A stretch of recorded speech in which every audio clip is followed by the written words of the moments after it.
Après l'avoir aidé à vaincre le cancer, ma femme s'est enfuie en disant que cela faisait partie du processus de guérison, et elle a emporté mon argent. Maintenant que le cancer est revenu, elle est réapparue, me suppliant de l'aider. La dernière chose à laquelle je m'attendais, c'était de la revoir. Après tout ce qu'elle m'a fait, après la façon dont elle est partie, et maintenant, elle revient? En larmes? En me demandant de l'aide? La vie est pleine d'ironie. Mais toutes ne méritent pas une seconde chance. Je traverse une période très douloureuse. Je ne veux pas me faire passer pour une victime, mais honnêtement, j'ai du mal à comprendre comment quelqu'un qui comptait autant pour moi a pu prendre une telle décision. C'est difficile d'écrire tout ça sans m'effondrer, mais j'ai entendu dire que mettre ses pensées à l'écrit, même pour des inconnus, aide à y voir plus clair. J'ai été marié à Soraya pendant 6 ans. Nous avions une très bonne relation. Elle était ma partenaire. Je suis propriétaire d'un petit atelier d'imprimerie que j'ai hérité de mon père, et que j'ai réussi à faire prospérer avec beaucoup d'efforts. Elle travaillait comme gestionnaire. Nous avions tous les deux une routine stable, une vie tranquille, et nous commencions à planifier la fondation d'une famille. Tout a changé il y a un peu plus de 2 ans, lorsque Soraya a été diagnostiquée d'un lymphome de Hodgkin. Pour ceux qui ne connaissent pas, c'est un type de cancer qui touche le système lymphatique. Ce n'est pas le plus courant, mais c'est l'un des plus traîtres, il arrive sans prévenir et frappe fort. À partir de ce moment-là, notre vie est devenue chaotique. Chimiothérapie, examen constant, aller-retour à l'hôpital, effets secondaires. Elle a perdu du poids, ses cheveux, son énergie, et finalement aussi son emploi. L'entreprise n'a pas pu la garder, malgré les congés médicaux. Et moi, eh bien, j'ai fait ce que n'importe qui ferait pour la personne qu'il aime. J'ai confié l'imprimerie à un employé de confiance, j'ai cessé de participer à des appels d'offres importants, et nous avons même perdu 2 gros contrats. Ce n'était pas une décision facile, mais je n'ai pas hésité. Ma femme était ma priorité. J'étais présent à chaque séance, chaque hospitalisation, chaque nuit de fièvre et de vomissement. Je suis devenu aide-soignant, infirmier, chauffeur, cuisinier, et soutien émotionnel. Et je ne me plains pas. Je le referai, car je l'aimais. Soraya a toujours été une battante. Une femme forte qui ne s'est jamais laissée abattre par la maladie, même si elle avait peur. J'étais fier d'elle. Mais ce que je ne voyais pas à l'époque, c'est qu'elle était devenue totalement dépendante de moi. Non seulement physiquement, mais aussi émotionnellement. Je subvenais à tous ses besoins, car c'était la chose juste à faire. Mais avec le temps, cela a changé la dynamique de notre relation. Ce qui était de l'amour pour moi, était peut-être devenu pour elle une prison déguisée en sollicitude. Après plus d'1 an de traitement, nous avons reçu la meilleure nouvelle possible, le cancer avait reculé. Les derniers examens ne montraient plus aucune trace. Nous avons pleuré ensemble comme lorsque nous avions reçu la pire nouvelle, sauf que cette fois, c'était de bonne heure. Ce soir-là, nous avons dîné dans un restaurant que nous fréquentions avant tout ça. Elle m'a pris la main et m'a dit « Merci de ne pas m'avoir abandonné. Tu as été mon roc. » Je lui ai répondu que ce n'avait jamais été une option. Quand on aime vraiment, il n'y a pas besoin de demander à quelqu'un de rester, il reste. Les médecins avaient été clairs, le lymphome était agressif, et même s'il avait disparu, il pouvait revenir s'il n'était pas surveillé tous les 3 mois. Soraya avait promis de suivre les recommandations à la lettre. Nous étions décidés à reprendre notre vie en main, à rattraper le temps perdu. Une fois le cancer surmonté, nous avons essayé de reprendre notre routine. Je suis retourné à fond dans le travail, même si c'était encore fragile. J'avais perdu des clients importants, des contrats, et le rythme de l'entreprise. Heureusement, mon employé de confiance avait maintenu les opérations au minimum. Mais il y avait encore beaucoup à reconstruire. J'ai proposé à Soraya de se reposer. De ne pas chercher de travail tout de suite, de prendre quelques mois pour se remettre complètement. Elle n'a pas refusé. Elle a accepté avec un sourire fatigué, comme si elle voulait aussi soulager le poids de tout ce qu'elle avait traversé. J'ai assumé toutes les dépenses sans hésiter. Ce n'était pas un fardeau. Pour moi, c'était encore une preuve d'amour. Mais cette phase n'a pas duré longtemps. Quelques semaines après son dernier rendez-vous médical, je suis rentré un après-midi et j'ai tout de suite senti que quelque chose clochait. La maison était silencieuse. Trop silencieuse. Et trop bien rangée. J'ai cru qu'elle était sortie.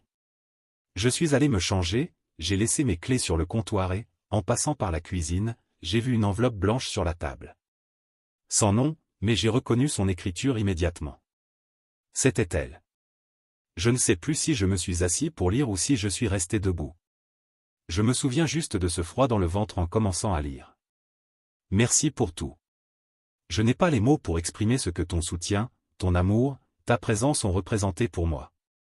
Mais j'ai compris à quel point la vie est courte. Et je ne veux pas la passer à voir les jours se répéter. Je sens que j'ai besoin d'explorer, de vivre, de découvrir le monde et je sais que tu ne peux pas abandonner ton entreprise, car elle est importante pour toi. Je ne te quitte pas par rancune. J'espère seulement qu'un jour tu pourras me comprendre. Ce n'était pas signé, mais ce n'était pas nécessaire. C'était écrit avec ce mélange de délicatesse et de lâcheté qu'elle utilisait quand elle ne voulait pas affronter les choses en face. Je suis resté là, immobile, à lire et relire ce mot. Elle n'y disait pas où elle allait, avec qui, ni pourquoi maintenant. Il n'y avait pas de « il faut qu'on parle », ni même une tentative de dialogue. Elle est simplement partie. Disparue. La première chose que j'ai ressentie, c'est de la tristesse. Pure, directe, comme une pierre dans la poitrine. Ça m'a fait mal qu'elle me quitte juste après qu'on ait traversé ensemble le pire moment de nos vies. Ça m'a fait mal qu'elle ait pris cette décision sans même en discuter avec moi, comme si je ne méritais pas une dernière conversation. Notre projet de vie, notre famille, notre avenir. Si elle voulait vraiment explorer le monde, on aurait pu en parler. On aurait pu planifier un voyage ensemble, parce que c'est ce qu'on fait dans un mariage. On discute, on se fait confiance. On ne laisse pas un mot avant de s'échapper par la porte de derrière. Ce n'est pas ça, grandir. C'est de la lâcheté. J'ai essayé de l'appeler. Pas pour la convaincre de revenir, mais parce que j'avais besoin, au moins, de comprendre ce qui s'était passé. Elle n'a pas répondu. J'ai rappelé. Le téléphone allait directement sur la messagerie. Il n'était même pas éteint. Elle m'avait bloqué. Je suis monté dans notre chambre. J'ai remarqué qu'elle avait laissé la plupart de ses affaires. Quelques vêtements, des cosmétiques, des livres. Ça ressemblait à une scène montée pour tromper quelqu'un, comme si elle voulait me faire croire qu'elle allait revenir bientôt. Mais je savais déjà que non. Ce mot était un adieu définitif. Et puis une question m'a traversé l'esprit, avec quel argent compte-t-elle explorer le monde si elle n'a pas de travail? Je suis descendu au bureau, j'ai allumé l'ordinateur, je suis allé sur mon internet banking et j'ai ouvert un compte que je ne consultais jamais, le compte épargne que j'avais ouvert avec l'héritage de mon père. Un compte que Soraya connaissait, mais que j'avais toujours laissé intact. Je ne l'utilisais même pas en cas d'urgence. C'était la seule chose que je gardais comme un symbole, un rappel de mes origines. Il était vide. Près de 80 000 $. Tout avait été retiré au cours des 3 derniers jours, par des virements programmés utilisant son identifiant, à l'époque où elle avait encore accès comme cotitulaire. Le même compte auquel je lui avais donné accès pendant son traitement, au cas où il m'arriverait quelque chose. À ce moment-là, la tristesse a laissé place à la colère. Elle n'était pas seulement partie, elle était partie en emportant justement le seul argent que je n'avais jamais voulu toucher, même dans les pires moments. Elle n'a pas demandé la permission, elle n'a laissé aucune explication, aucun plan. Rien. Juste un joli mot vide et un compte à zéro. Pendant des années, j'ai cru que l'amour se prouvait par les actes. Que la présence dans les moments difficiles définissait un couple. Que si quelqu'un restait quand tout s'écroule, cette personne méritait aussi d'être là quand tout s'arrange. Comme je me suis trompé. Les jours suivants ont été un brouillard. J'avais du mal à dormir, à manger. J'allais au travail, mais je n'arrivais pas à me concentrer. Parfois, j'ouvrais le mot et je le relisais, comme si j'avais raté quelque chose, comme si un mot cachait un indice, une clé secrète qui m'aiderait à comprendre ce qui s'était passé. Mais il n'y avait rien. Juste de jolies phrases camouflant une trahison. J'ai parlé à un avocat. Je lui ai montré les relevés, les documents prouvant que ce compte provenait d'un héritage. Il m'a dit que je pouvais la poursuivre pour détournement de fonds et que j'avais de bonnes chances d'obtenir gain de cause, notamment à cause de l'origine de l'argent. Nous avons aussi lancé la procédure de divorce. Mais comme je ne sais pas où elle se trouve et que je n'ai aucun moyen de la contacter, l'avocat m'a expliqué que cela pourrait prendre plus de temps que la normale. Je pouvais lancer une procédure pour abandon du domicile conjugal, mais tout suit son cours. Il m'a conseillé de faire preuve de patience. Pendant un moment, j'ai hésité à la dénoncer. Après tout, elle a été ma femme, nous avons traversé tant de choses ensemble. Mais cet argent, c'était ce que mon père m'avait laissé. Ce qu'il avait économisé après des années de dur labeur. Et elle ne m'a pas seulement quitté, elle a franchi toutes les limites de l'imaginable. Alors oui, je l'ai dénoncé. Par respect pour moi-même. Et par respect pour mon père. Aujourd'hui, je me sens étrange. À la fois calme et brisé. Comme si je n'avais pas encore accepté que tout cela soit réel. J'écris ceci parce que j'avais besoin de le sortir de moi. Je ne cherche pas de réconfort. J'avais juste besoin de dire au monde qu'il a existé une femme nommée Soraya. Qui a été ma femme. Qui a vaincu le cancer avec mon soutien. Et qui, ensuite, m'a quitté, en emportant jusqu'au dernier centime que j'avais. Ça fait mal. Vous n'avez pas idée. Je sais que je vais m'en remettre, que je vais avancer, que cela ne va pas me détruire. Mais pour l'instant, je ne peux dire qu'une chose, ça fait très mal. Merci de m'avoir lu, inconnu. Mise à jour 1. Pour ceux qui m'ont demandé comment je vais, merci. Sincèrement. Je ne m'attendais pas à recevoir autant de mots de soutien. J'ai toujours eu l'impression que ces communautés ne servaient qu'à propager la haine, à se moquer de la douleur des autres ou à dire que tout est de ta faute parce que tu n'as pas vu les signes. Mais j'ai reçu de nombreux messages sincères, de personnes qui m'ont dit exactement ce que j'avais besoin d'entendre, au bon moment. Je vous en suis plus reconnaissant que je ne saurais l'exprimer.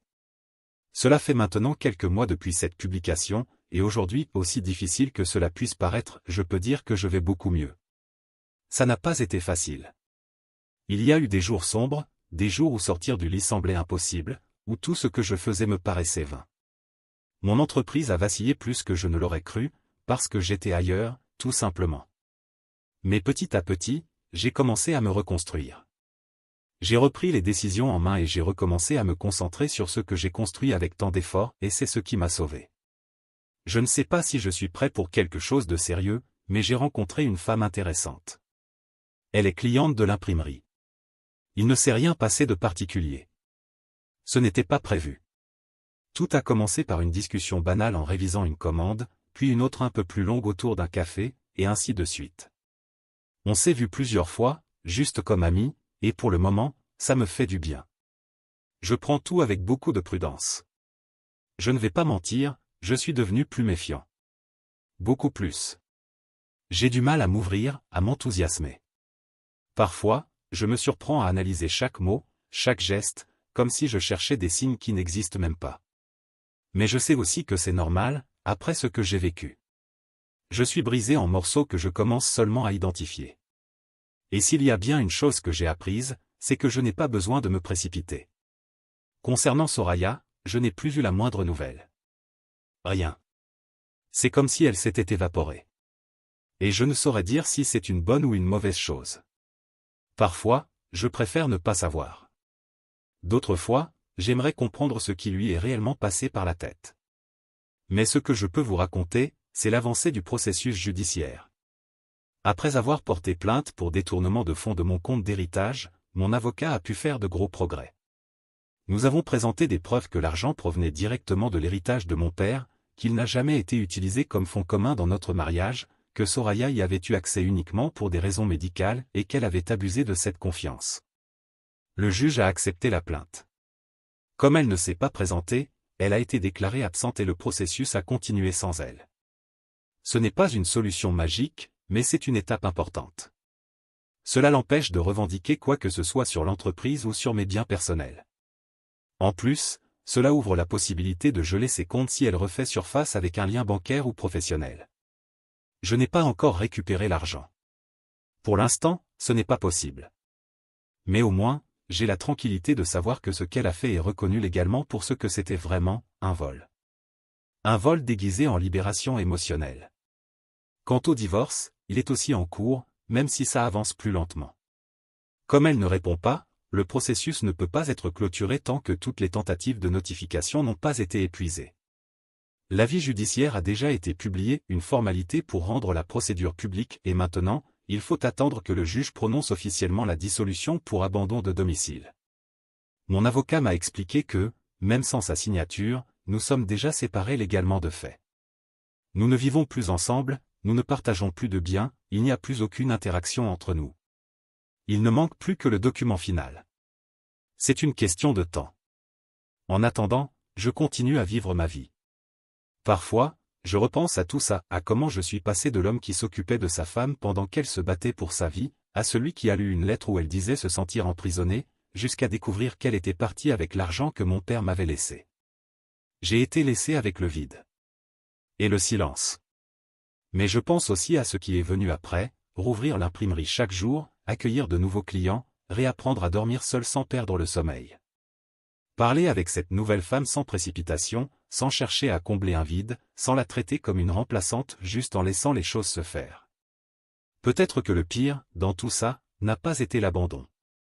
C'est la sensation que tout ce que j'ai donné, tout ce que j'ai offert, n'a eu aucune valeur. Comme si c'était le minimum syndical.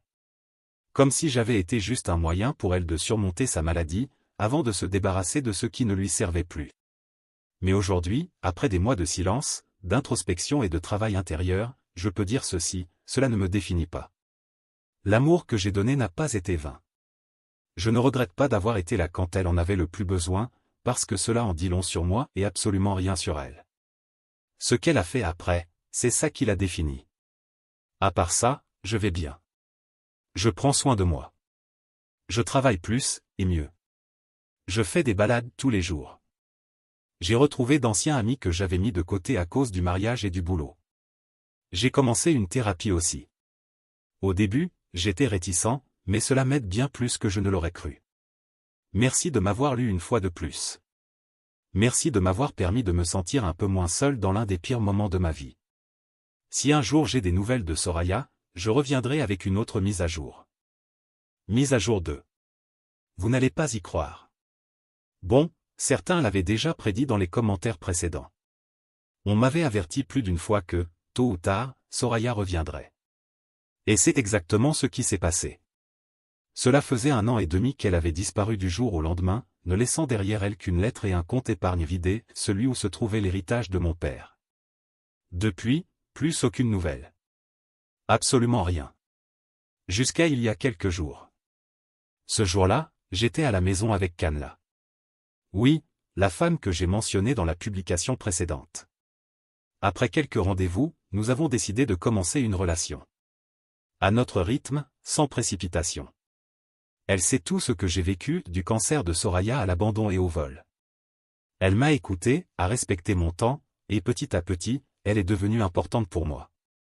Et justement ce jour-là, Soraya est apparue. Elle n'a pas frappé, n'a pas appelé, elle est simplement entrée dans la maison. Je suppose qu'elle avait encore une clé, même si je croyais les avoir toutes changées. Elle nous a trouvés ensemble, et c'était comme si elle avait marché sur une mine. Elle avait l'air visiblement plus mal, très pâle, avec des cernes profondes. Elle portait un foulard noué autour du cou, ce qui m'a semblé étrange, il faisait plus de 25 degrés. Cet accessoire hors de propos m'a fait penser à ce que je ne voulais pas croire, que le cancer était revenu. Il n'y a eu ni salutation, ni explication, seulement des accusations. Elle s'est mise à crier, indignée, parce que j'étais avec une autre femme dans notre maison. Elle a dit que nous étions encore légalement mariés et que j'étais l'infidèle. J'ai trouvé ça complètement absurde. J'ai essayé d'expliquer qu'elle n'avait plus aucun droit de me reprocher quoi que ce soit, qu'on ne pouvait pas simplement disparaître et revenir comme si le temps s'était arrêté. Mais avant qu'elle ne puisse répondre, Soraya s'est évanouie. Elle est tombée au sol, soudainement, sans prévenir. Je suis resté figé. Je l'admets. Ce n'était que quelques secondes, mais j'ai mis du temps à réagir. La situation m'a pris de court. C'est Kanla qui m'a sorti de ma stupeur. Elle m'a dit que je devais l'emmener, qu'on ne pouvait pas la laisser comme ça. Alors je l'ai fait. J'ai emmené Soraya à l'hôpital. Je l'ai fait par humanité, parce que je ne voulais pas porter la culpabilité d'avoir laissé quelqu'un à terre. Mais au fond, je ne voulais plus rien d'elle. Kanla est restée avec elle. Cette femme est un ange. Même en sachant tout ce que Soraya m'a fait, elle a accepté de rester avec elle jusqu'à ce qu'elle se stabilise. Puis elle m'a appelé pour me dire que Soraya s'était réveillée et me demandait. J'ai pensé que c'était une bonne occasion de tout clôturer, une bonne fois pour toutes. Je suis allé à l'hôpital. Soraya était faible, mais elle parlait bien. Elle m'a redemandé pardon. Elle m'a dit qu'elle ne regrettait pas d'être partie, que ça faisait partie de son processus de guérison. Qu'elle avait besoin de se libérer, de respirer, d'expérimenter d'autres choses après tout ce qu'elle avait traversé avec le cancer. Que me quitter, à l'époque, faisait partie de cela. Mais que maintenant, après tout ce qu'elle avait vécu, elle voulait savoir si on pouvait recommencer. Un nouveau départ, à zéro, pour voir ce qui pourrait arriver. Et quand elle a terminé, j'ai répondu directement. Je suis avec Canla. Toi et moi sommes déjà légalement divorcés. Peut-être que tu ne l'as pas su parce que tu n'as pas reçu les notifications, mais la procédure est terminée depuis des mois. Et ce que tu as fait, ça ne se répare pas avec de simples excuses. Elle a été surprise, a froncé les sourcils. Elle a essayé de minimiser. Je ne pensais pas que tu irais aussi loin. Tout était si confus à cette époque. L'argent, tout faisait partie du chaos mental que je vivais. Mais je ne l'ai pas laissé continuer. Cet argent n'était pas à toi. C'était l'héritage de mon père. Je ne t'ai jamais autorisé à y toucher. Même pendant ton traitement, on ne l'a jamais utilisé. Moi-même, je n'y ai jamais touché. Et toi, tu l'as volé, sans permission. Ce n'est pas de la confusion, c'est de l'égoïsme. C'est une trahison de confiance. Et tu vas en répondre. Je lui ai rappelé que la plainte pénale pour détournement de fonds suivait son cours. Et que, même sans s'être présentée, elle avait été déclarée défaillante, et que le procès s'était poursuivi en son absence. Il y a déjà une décision judiciaire en ma faveur. Si un jour elle a un revenu déclaré, elle devra restituer cet argent, qu'elle le veuille ou non. C'est là que son ton a changé. Elle n'était plus arrogante. Elle m'a dit que le lymphome était revenu, et cette fois de façon plus agressive. Qu'elle pensait être guérie, et qu'elle avait donc relâché sa vigilance, arrêté les examens. Qu'aujourd'hui, elle n'a plus d'assurance, plus de partenaire, plus de famille prête à l'aider. Et malgré tout, elle croyait que ce qu'on avait mérité une seconde chance. Mais je n'ai pas eu pitié. Je n'ai rien ressenti du tout. Je ne vais pas arrêter ma vie pour quelqu'un qui m'a méprisé quand j'avais le plus besoin d'elle. Je lui ai dit. Je ne te déteste pas. Mais il n'y a plus rien entre nous. Elle a tenté de faire appel au passé. Elle m'a rappelé nos promesses, nos rires, tout ce qu'on avait construit ensemble. Mais pour moi, tout ça n'existe plus. Mon deuil est terminé depuis longtemps. Dans ma tête, Soraya était morte. Et si maintenant le cancer l'emporte vraiment, ça ne changera rien. J'ai déjà pleuré pour elle. Je l'ai déjà enterrée émotionnellement. Je n'ai plus de larmes. Mais il y a une chose que je ne peux pas nier. Pendant qu'elle parlait, pendant que je la regardais, si fragile et malade, une seule chose me trottait dans la tête, l'argent. Cet argent qu'elle avait volé.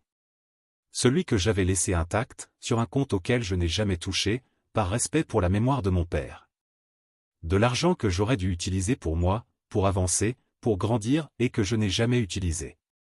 Je le regrette. Parce qu'aujourd'hui, je sais que je dois le considérer comme perdu. Elle va mourir bientôt. Mais pour moi, elle est déjà morte. Ce chapitre est clos. Je ne sais pas comment Soraya va payer son traitement. Mais ce n'est plus mon problème. Ce n'est plus ma responsabilité. Je n'offrirai aucune aide, ni émotionnelle, ni financière, ni d'aucune sorte. Cela ne me concerne plus. Mon énergie est ailleurs désormais. À me reconstruire.